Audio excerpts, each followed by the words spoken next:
Hello everyone, welcome to my channel. I hope everyone is having a wonderful day. Before starting the video, please go ahead and hit the subscribe button and give this video a like up. Young and Restless preview. Adam will cross lines to protect his family in the face of Kane's threat. Kane is determined to get his hands on Chancellor Industries and Victor's hellbent on keeping it for Nikki. The scene has been set for a battle, and Adam's about to plunk himself smack dab in the middle of it. Kane's made his first move in attempting to secure Chancellor by sitting down with Victor to let him know it's in his sights. Victor, unsurprisingly, quickly shut him down. His name would be Mud, after all, if he sold his wife's company out from under her. But with Chancellor being Genoa City goals these days, this fight is far from over. When Kane starts upping the ante, the Newmans are about to discover that he doesn't intend to take no for an answer, as we saw in a sneak peek preview video. Adam will crash Kane's party in France, seemingly climbing a literal mountain, to breathlessly give Victor news he isn't going to like at all.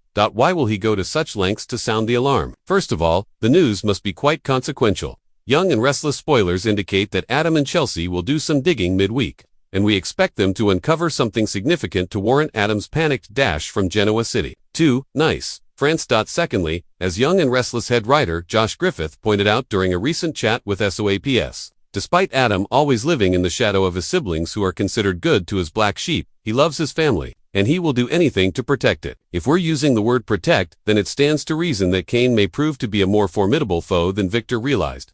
As for Adam stepping up for the family in a time of crisis, Griffith teases that he will cross lines, if needed, that are taboo to do that. If that's the case, Kane may have bitten off more than he can chew. We can't think of anyone who could take on both Adam and the great Victor Newman and prevail. For a man who's spent his entire adult life walking the razor's edge between redemption and ruin, Adam Newman has always known that the only constant in life is the inevitable betrayal of peace. He's tried to reform, tried to prove to Victor that he's more than a shadow of his father, tried to be a stable partner to Sally and a good enough father to Connor. But in Genoa City, there's always something waiting, just around the corner to rip the rug from under him, and this time, that something has a name: Kane Ashby, back from the shadows with a new agenda and a vengeance that burns hotter than ever. Kane's re-emergence isn't just about reclaiming his place in the Chancellor legacy. It's about domination, and unfortunately for Adam, he and his family are collateral damage. As July heats up, the Young and the Restless is preparing to drop a bomb that will ripple through Chancellor Winters, Newman Enterprises, and even the Abbott family. And when the smoke clears, Adam will have crossed lines he can never uncross, all in the name of family. Act 2. Kane's return. Not the man he once was. Kane's return to Genoa City is not met with champagne and warm embraces. He's not here to rekindle his romance with Lily, though that may come into play later. He's not looking to make peace. This is not the charming, if slippery, Kane we once knew. This is a man hardened by loss, twisted by betrayal, and laser on a single target, reclaiming what he believes was stolen from him, Chancellor Winters. In Kane's view, the empire that Catherine and Jill built was meant to be his, and now that Devin, Nate, and even Billy have had their hands in it, he wants it back. But Chancellor isn't just a company, it's a legacy tied deeply to Genoa City's elite. And when Kane goes after that legacy, he sets off a chain reaction. One of the first people to take notice of his machinations, Victor Newman. And you know what happens when Victor gets involved. Adam gets pulled in Act 3. The Newman family under fire. Adam has long struggled with his place in the Newman family. He's the outsider, the black sheep, the son who doesn't quite belong but also doesn't quite know how to walk away. So when Victor calls him in for a private meeting at the ranch, Adam assumes he's about to be chastised, maybe demoted, maybe fired. Again, instead, he hears this: Kane Ashby is trying to take down Chancellor Winters, and if he succeeds, Newman's next. Victor believes Kane is not working alone, that he has allies in high places, possibly even within Newman's own ranks. He hints at whispers of collusion with someone very close to the family. Victor needs someone who's ruthless enough to dig out the truth, expose the rot, and eliminate the threat by any means necessary. In other words, he needs Adam. For once, Adam doesn't need convincing, because this time, the threat isn't just to Victor's empire, it's to Connor, Sally, and the fragile future Adam has spent so long trying to build. Act 4. Sally's warning, and the price of the past, but not everyone is thrilled with Adam's willingness to jump back into the mud. Sally, ever perceptive, sees the signs almost immediately. The sleepless nights, the late phone calls, the bruised knuckles, the return of that look in his eyes, the one that says he's ready to become the man everyone's always feared he is. She confronts him in their apartment one evening. You told me you didn't want to be that man anymore. The one who burns down everything around him just to win. So which Adam are you now? It's a fair question. And for a moment, Adam doesn't have an answer. But in his silence, Sally sees the truth. He's already chosen. She begs him not to cross that line, to let Victor fight his own war. But Adam knows something she doesn't yet. Kane's threat is personal. Somehow, in some way, Kane has information. Information that could endanger Connor, that could destroy Chelsea, that could compromise the safety of everyone Adam loves. And he won't wait to act. Act 5. The first strike, a warning from CA and Ian, the shadowed parking lot of society. Adam finds a note taped to his car window. Tell your father to stay out of Chancellor, or I start talking. It's unsigned, but the message is clear. Kane is already playing dirty.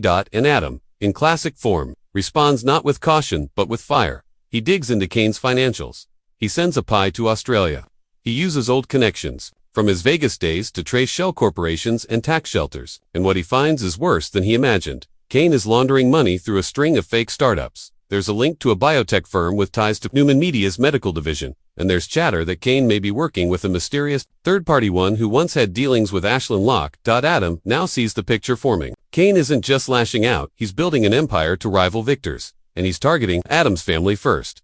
Act 6. Line CROSET. Adam has never shied away from doing what needs to be done. But what he's about to do will shock even him. With the help of an old associate, Adam hacks into Kane's communications. He listens in on encrypted calls. He intercepts messages. He blackmails a courier into handing over sensitive documents. When he discovers that Kane plans to frame Chelsea in a pharmaceutical fraud scandal that could cost her custody of Connor, Adam snaps. He arranges a fake meeting at the Grand Phoenix, lures Kane into a penthouse suite under the pretense of a business deal. And there, in the silence of candlelight and corporate betrayal, Adam confronts him.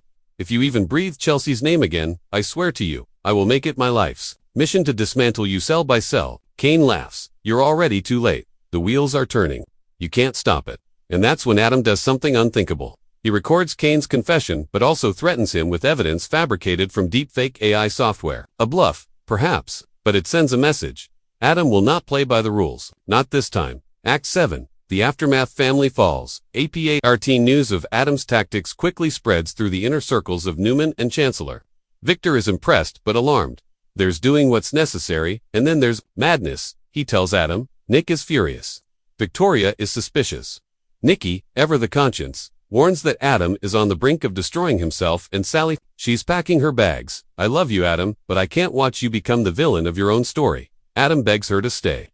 But she's resolute. Unless he pulls back, unless he finds a way to protect without destroying, he'll lose her for good. Act 8. Kane's next move, a gun, a choice, a TRH2I chain, is not one to accept humiliation, especially not at the hands of a Newman. Late one night, he confronts Adam at Crimson Lights, a gun in his hand, desperation in his eyes. You think you've won? You think I won't burn it all down before I let you keep it? What happens next plays out like a Shakespearean tragedy. A scuffle, a struggle, a gunshot. Only it's not Adam who gets hit, it's Connor, who had snuck out to find his dad. The screen goes black. Act 9. Facing consequences or rewriting. Connor survives. Barely. But the trauma fractures Adam's world into pieces. Chelsea is inconsolable. Sally doesn't return his calls. Victor tries to clean up the mess, but this time the blood is real. And Adam, he's left staring at the hospital bed. Realizing he did this.